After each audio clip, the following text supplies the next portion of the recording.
Ma'am ನೀವು souls ಅಂತ ಹೇಳ್ತಿದ್ರಿ. ಈಗ ನನಗೊಂದು ಔಟ್ ಆಫ್ ದ ಬಾಕ್ಸ್ ಇದು ಕ್ವೆಶನ್.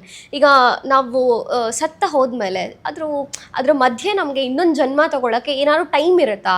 ಆ ಟೈಮಲ್ಲಿ ಈ ಸೋಲ್ಸ್ ಏನಾಗುತ್ತೆ ಅನ್ನೋ ಡಿಸೈಡ್ ಆಗುತ್ತಾ? ಸೊ ಅದು there's no hard and fast rule ಕಿ ಅದು ನಾವು ಇಮಿಡಿಯೇಟ್ಲಿ ಜನ್ಮ ತಗೋಬೋದು. That I don't know. ನಾವು ಹೋಗೋದಾದ್ಮೇಲೆ ಬಂದ್ಬಿಟ್ಟು ನಿಮಗೆ ಹೇಳ್ತೀನಿ ಏನಾಗತ್ತೆ. But I don't know the exact curriculum ಕಿ ಏನಾಗುತ್ತೆ. ನೀವು ಈ ಥರ ಪ್ರಮೋಷನ್ ಹಾಕಿಬಿಟ್ರೆ ಮೀನ್ಸ್ ದಟ್ ಈ ಜನ್ಮ ಫಿನಿಶ್ ಆಗಿಬಿಟ್ರೆ ಅವಾಗ ಇಷ್ಟು ಟೈಮ್ ವೇಟ್ ಮಾಡಬೇಕು.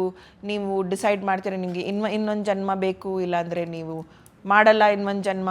I am not completely sure of that. ಅದು ಮೋಸ್ಟ್ ಇನ್ಫಾರ್ಮೇಷನ್ ಯಾವುದು ನಾನು ನಿಮ್ಮ ಹತ್ರ ಶೇರ್ ಮಾಡ್ತಾ ಇದ್ದೀನಿ ಅದು ನಾನು ಆಲ್ಸೋ ಮೆಡಿಟೇಷನಲ್ಲಿ ಚಾನೆಲ್ ಮಾಡ್ತೀನಿ. ನಾನು ಚಾನೆಲ್ ಮಾಡೋದು ಲೈಕ್ ಫಾರ್ ಎಕ್ಸಾಂಪಲ್ ಇವಾಗ ನಿಮಗೆ ಒಂದು ಪ್ರಶ್ನೆ ಇದೆ, ನನಗೆ ಅದು ಉತ್ತರ ಗೊತ್ತಿಲ್ಲ. ನನ್ನ ಹತ್ರ ಏನು ಯಾರು ಗುರು ಇಲ್ಲ. ನನ್ನ ಹತ್ರ ಒಂದು ಡೇಟಿ ಇದೆ. Like how every person has they guru. ನನಗೆ ಒಂದು ಡೇಟಿ ಇದೆ. ಸೊ ಇದು ನಮ್ಮದು temple, this deity temple. Like the movie Kantara ನೀವು ನೋಡಿದ್ದೀರಾ, there's a deity, there is a ದೈವ.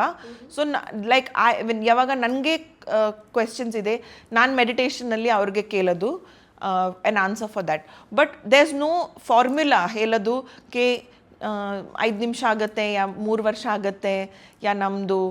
That I don't have clarity.